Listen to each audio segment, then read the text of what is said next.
샬롬 샬롬 샬롬 샬롬. 하나님 사랑합니다. 여러분 주 안에서 사랑합니다.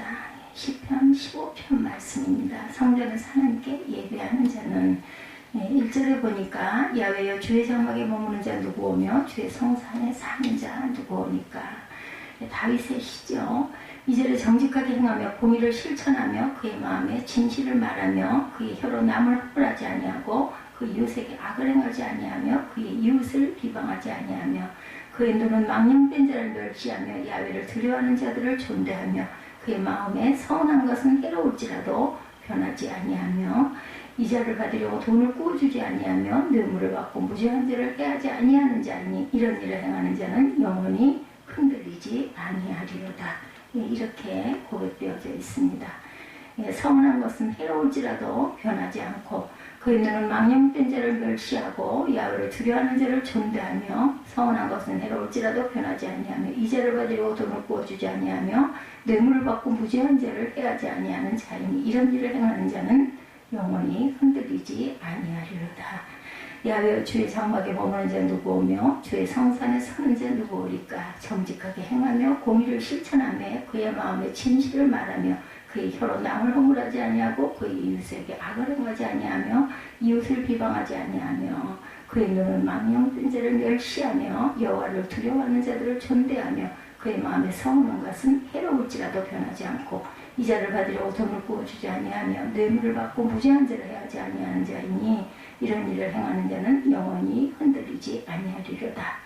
성도들이 예외 참석하기 위해서 성전에 들어갈 때 부르는 노래가 바로 이 시편 15편입니다. 1절에 야훼여 주 장막에 유월자 누구 오며 주의 성산에 거리자 누구 오리까 라고 노래하면 성전 문지기인 제사장의 5절의 말씀처럼 이런 일을 행하는 자는 영영이 요동치 아니하리이다 라고 축복합니다.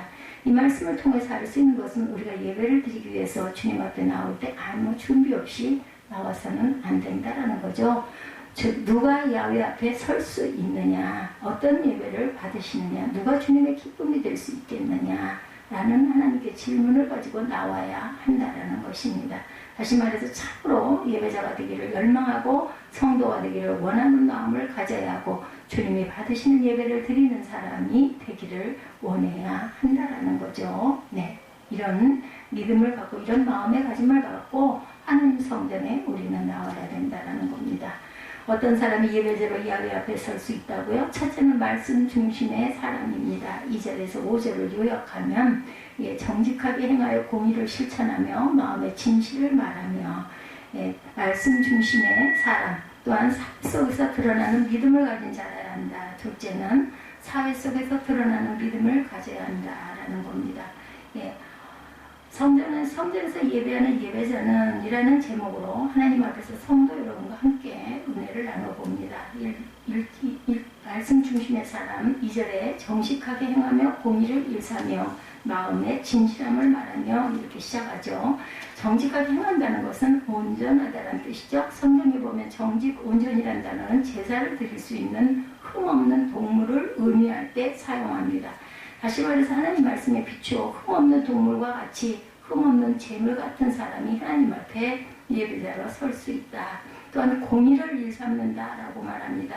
이것은 행동의 기준을 말하는 것으로 그 마음속에 행동의 기준이 있는 사람이 하나님 앞에 예배드릴 수 있다. 그리고 그 마음에 진실을 말한다. 다시 말해서 그 마음속에 말씀이 있기 때문에 말 한마디를 하더라도 허튼 소리가 아니라 말씀에 근거가 있는 말이 나온다라는 것. 그의 신령 깊숙한 곳에 하나님의 말씀으로 무장되어 있다라는 것입니다.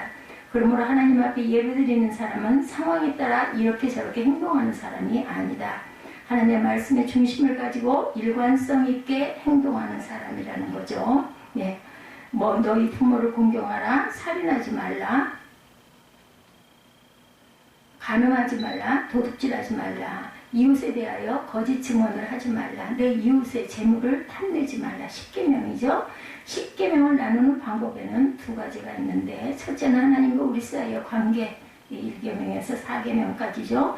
야훼 외에 다른 신을 섬기지 말라, 우상을 섬기지 말라, 하나님의 이름을 망령되이 부르지 말라, 안식일을 거룩히 지키라. 하나님과 우리와의 관계. 둘째는 인간과 인간의 관계, 5계명에서 10까지입니다. 너희 부모를 공경하라, 살인하지 말라, 간음하지 말라, 도적질하지 말라, 이웃에 대하여 거짓 증언하지 말라, 내 이웃의 재물을 탐내지 말라. 그러나 세 가지 차원들을 나누어 보면 1에서 4계명 대신 관계, 야외 이에 다른 신을 섬기지 말라, 우상을 섬기지 말라, 하나님의 이름을 망령되이 부르지 말라, 안식일을 거룩히 지키라. 5절에서 7계명까지 대인 관계, 내 부모를 공경하라, 살인하지 말라, 간음하지 말라. 8계명에서 10계명으로 물질 관계로 나눌 수 있습니다. 도둑질하지 말라, 이웃에 대하여 거짓 증언하지 말라, 내 이웃의 재물을 탐하지 말라. 그러므로 하나님과의 관계에 있어서 가장 중요한 것은 하나님을 예배하는 것, 인간관계는 사랑하는 것, 그리고 물질관계는 바르게 사용하는 것이라고 볼 수 있죠. 이 관계들이 타락하게 되면 경배해야 할 하나님을 무시하게 되고, 사랑해야 할 사람을 사랑하지 않고, 사용해야 할 물질은 바로 사용하지 않고 오히려 사랑하게 되는 것. 바로 사용하지 않고 오히려 사랑하게 되는 것입니다. 물질을 사랑하면 안 되는 거죠. 이럴 때 모든 관계는 깨어지게 된다. 그러나 하나님은 무조건 경배하고, 사람은 무조건 사랑하고, 물질을 무조건 바르게 사용할 줄 아는 사람은 흔들리지 않습니다. 다니엘 3장에 보면 바벨론의 느부갓네살 왕은 자기가 세운 커다란 금신상 앞에 백성들 하여금 절하게 하죠. 그리고 만약 절하지 않는 사람은 어떤 사람이라도 금멸이 타는 풀무불 속에 집어넣겠다라고 아주 엄하게 경계를 합니다. 그리고 다니엘의 세 친구인 사드락, 메삭, 아벳느고는 이 이야기를 듣고도 고민하지 않았다고 얘기합니다. 그 얘기를 들은 사드락, 메삭, 아벳느고는 느부갓네살이여, 우리가 이 일에 관하여 왕에게 대답할 필요가 없나이다라고 이런 제하에 거절했어요. 오직 하나님께만 경배하는 것이기 때문에 우상 앞에 절하는 것은 고민할 필요도 없다라는 거죠. 말씀 중심의 사람은 이렇게 반응해야 한다라는 겁니다. 하나님께서 우리를 보실 때 우리 속에 있는 믿음을 보시죠. 믿음이 뭐예요? 입술의 고백이 믿음이죠. 마가복음 7장 6절에 보면 가라사대 이사야가 너희 외식하는 자에 대하여 잘 예언하였도다 기록되었을 때 이 백성이 입술로 너를 존경하되 마음이 내게서 멀도다. 말로만 안 되는 거예요. 입술의 고백, 저는 맞다고 생각합니다. 그런데 그것이 진실한 마음의 고백이 돼야 한다. 이 거칠애로 쓸데없는 칠애로 그냥 좋은 거니까 말하고 속으로는 딴 마음을 품는 것은 고백이 아닙니다. 우리들에게 대하여 하시는 말씀, 오늘 많은 사람들이 입술로는 못하는 소리가 없어요. 이사야가 너희 외식하는 자에 대하여 잘 예언했다. 백성 입술로 나를 존경하되 마음은 내게서 멀더라. 이사야가 이렇게 말했는데 정말 잘했다. 이렇게 입술로만 말하는 거 내가 다 알아. 우리도 알죠. 진실성 없는 말하는 거 딱 듣다 보면 저 사람은 그냥 입술 립싱크야 알게 됩니다. 오늘날 많은 사람들이 입술로는 못하는 소리가 없어요. 믿음으로 말미암아 구원을 얻었고, 믿음이 세상을 이기고 믿음이 최고라고 말하는데 믿음을 어디에 사용해요? 입술의 고백은 좋은데 마음은 멀어졌기 때문에 예수를 위해서 한 번도 손해보려고 하거나 희생하지 않고 죽으려고 하지 않습니다. 예수께서 말씀에 믿음을 보시겠느냐 이렇게 말씀하죠. 주님의 말씀은 믿음은 세상까지 충돌하고 싸워 이기는 다니엘 세 친구와 같은 믿음이에요. 주님이 하시는 말씀은 이런 믿음이 있어야 예배자로 설 수 있다. 인생을 살아갈 때 모든 것이 넓어져야 합니다. 별것 아닌 문제로 분노하고 짜증내지 말고 양보해야 되죠. 높이도 안 되는 것 때문에 부들부들 떨고 손해보지 않으려고 하지 말아야 합니다. 인생은 관용하는 마음으로 넓게 살아야 되죠. 그러나 믿음만은 좁은 길을 가야 합니다. 철저하게 말씀을 붙들고 믿음, 정직한 믿음이 되어야 됩니다. 그래서 사랑은 넓게 하지만 믿음은 좁게 걸어갈 수 있는 하나님의 종들이 되시기를 주님의 이름으로 축복합니다. 두 번째, 사회 속에서 믿음이 드러나는 자들이 되어야 하죠. 성도를 세상의 빛이라고 했지 교회의 빛이라고 하지 않았어요. 그러므로 믿음은 교회 안에서 드러나는 것이 아니라 사회생활 속에서 드러나야 합니다. 때문에 우리가 하나님 앞에 예배자로 서기 위해서는 교회가 아니라 세상 속에서 우리가 어떤 믿음을 가지고 싸웠는지에 대한 전리품을 가지고 주님 앞에 나와야 한다. 이것에 대한 세 가지. 첫 번째 말이죠. 3절에 그 혀로 참소치 아니하고 그것에 행악지 아니하며 그 이웃을 회방치 아니하며. 우리 지금 개혁된 말씀에는 그의 여러 남을 허물하지 아니하고 이웃에게 악을 행하지 아니하며 그 이웃을 비방하지 아니하면 조금 쉽죠. 사람의 언어를 보면 그 사람의 성숙도를 알 수가 있고 언제 어디서 누가 어떤 말을 하는가를 들어보면 그 사람이 어떤 사람인지를 우리가 명확히 알게 됩니다. 말이 변해야 되죠. 하나님 앞에서 믿음으로 살고 하나님의 성령의 기름 부음이 있으면 제일 먼저 변화되는 것이 그 사람의 말이다. 그래서 거룩한 말을 하고 덕이 되는 말을 하고 생명을 주는 말씀을 증거하게 되죠. 말에는 엄청난 능력이 있습니다. 하나님께서는 이 세상을 말씀으로 창조하셨어요. 그러므로 하나님의 형상으로 지음받은 하나님의 백성들에게도 역시 말의 능력이 있죠. 말의 능력 가운데 가장 큰 능력은 기도입니다. 우리가 하나님 앞에 내 입술을 열어 말로써 기도를 드림으로 말미암아서 하나님의 창조사에게 동참하는 것, 기도로 세상을 같이 움직이고 있는 것, 상당히 굉장히 대단한 일입니다.